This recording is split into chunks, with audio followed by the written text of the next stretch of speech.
Okay, I would like to talk about the Trump assassination attempt part two. I know it was a couple weeks ago, but I've been a little busy, so here we are. Um, the Secret Service was a lot more intelligent this time in their actions, unlike last time where they got a fucking GoPro, he's running around, he's on the roof with a rifle, everyone's cheering out, oh my god, there's a guy with a gun. No one's communicating between the state and local authorities, okay? No one is observing the position. The Secret Service agent went ahead of the president, one hole ahead of him, no pun intended, and he saw something poking through the bushes. He did some kind of, I don't know if he approached or engaged or whatever, but there were shots fired. No one was hurt. The guy abandoned the post immediately. He had a trauma plate that he had like as a shield.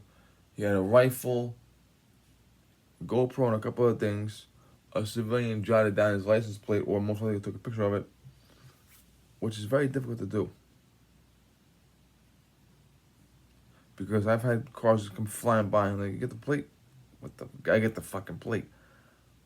I just had to knock someone out of the fucking window without them getting killed. You wanna know if I got the fucking plate number? You kidding me?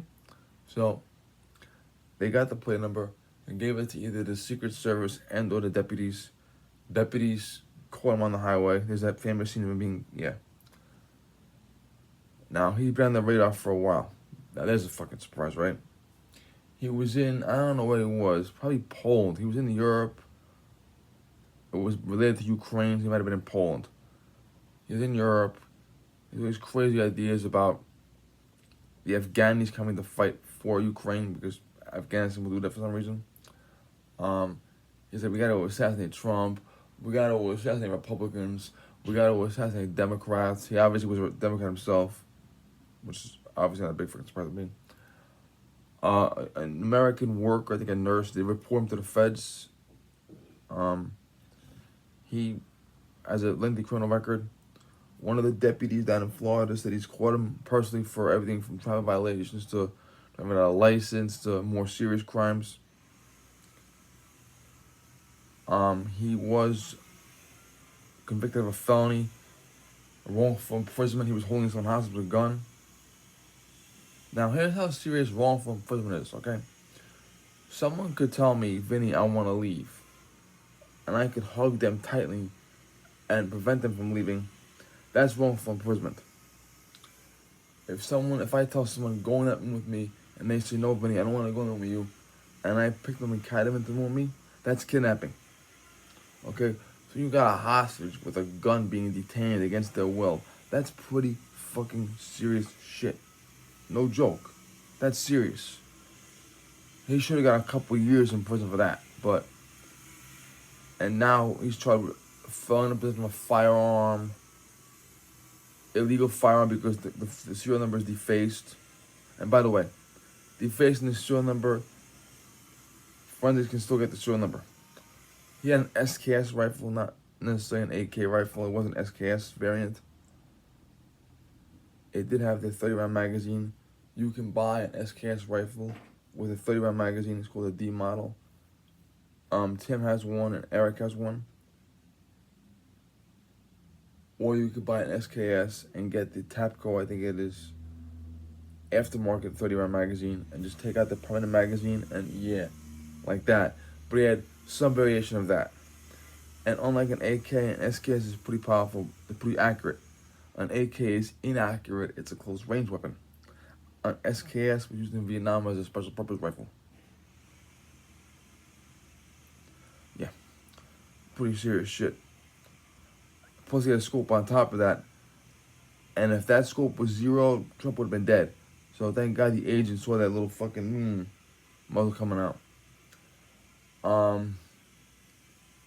These guys are fucking crazy. When you kill the president, the two girls that tried to kill Ford were eventually released. Two guys that tried to kill Truman were eventually released.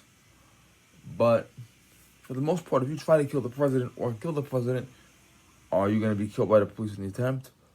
Are you going to be given the death penalty later? Are you going to get life without parole? Are you going to get killed by a vigilante? One way or another, your life is pretty much over. So these guys are pretty fucking crazy guys. Now, when they went to his house to do the search warrant, they stumbled upon his son's child porn collection. And you saw the mugshot of his son, who looks fucking crazy than he does. So, that's that. Now, Florida is running their own investigation, which does happen sometimes. You have a federal investigation, and the state can do their own investigation. Because most of the laws that he violated are both state and federal. You know, felon with a gun, attempted murder, blah, blah, blah, stuff like that.